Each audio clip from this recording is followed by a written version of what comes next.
nagsabi ng galaxy? Tama? Okay? Sige, pasok natin siya. Yan, no? Ano kaya ang lilitaw dito, no? Nakikita niyo na po ba? Anong lumalabas? Ilang star po? 5! Yung kanta kanina, parang aabutin niya ang 5 star, no? Grabe, no? So, yung 5 star na yan, ang pag-uusapan natin ngayong gabi. Kasi, bihira pong mangyari yan sa buhay natin. Tama po ba pag tumingin ka sa taas, wala kang makikita na star naka-align. Ang ibig sabihin po na naka-align, yung dikit-dikit at sunod-sunod. Tama po ba?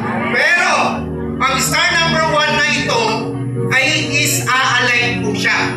No? Bakit siya a-align? Kasi yung sabi nga, pakilitaw natin ang star number 1. Sabi kasi, price is not about being cheap. Price is about positioning. Positioning ulit! Grabe, no? Positioning ulit. So, ibig sabihin, noon kasi, pag bumibili ka ng property, 5 million, ngayon, pwede mo siyang mabili ulit na mas mababa. Ang tawag doon is price compression. Kuya Ernie, ano ba ang ibig sabihin ng price compression? Ano ba ang means dito? Ano ba ang ibig sabihin? So, eto po siya. So, low entry means, kapag bumili ka ng property, mababa ang kanyang down payment. Tama? Ano ba? Kung mababa ang down payment, abot kaya siya ng bulsa mo. Tama? Yes. Okay, ano pa? Lower loan base. Dahil nga mababa ng babayaran mo, mababa pa ang iloloan mo sa bangko. Pag mababa ang iloloan mo sa bangko, mas mababa ang iyong risk. Tama po ba? At the same time, kapag mababa ang iyong low risk, mas mabilis mo po siyang mababayaran ng mas mabilis sa bangko. At the same time, pag nabayaran mo siya ng mas mabilis, mabilis mo din makuha ang iyong titulo. Tama? Okay? So, ibig sabihin po, mabilis mo siya mababayaran yung loan mo or yung property mo, no? So, ibig sabihin kasi, what if may magsasabi sa akin ngayon, Kuya Ernie, binili ko ang aking property noon. Lugi ba ako? Lugi ba? Hindi. Hindi? Bakit hindi po? Kasi mamahal ba lang araw? Mataas ang property. Kayo po ang nagsabi niyan, ha? Sa pagpasok kasi sa property, meron po, nasa po yung ano natin? Yung pagsulat? Ayun. No? Lagi po natin tatandaan, sa pagpasok po sa property, may tinatawag pong property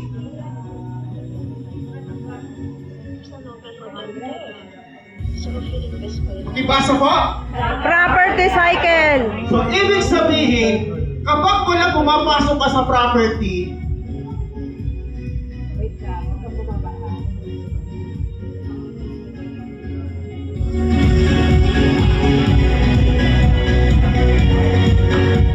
minsan, mababa, minsan, pataas, hindi po spaghetti pababa to, ha? Pag mababa, pataas, mababa, pataas, no?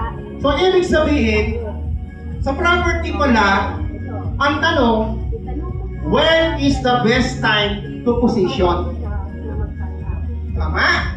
Kasi, kung titignan niyo po yung dot na to, okay, kung titignan niyo siya, ang pagbili ng property, hindi po siya isang araw, hindi po siya isang taon. Lagi po natin titignan, ang pagbili ng property is dekada.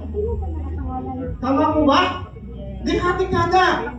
Kaya hindi umuulat ang Pilipino, konting hirap lang, wala na. Give up na. Tama po ba? So, Tama. ibig sabihin, kung titignan niyo po yung pagbili ng property, mababa, pataas. Tama? Mababa, pataas pa rin.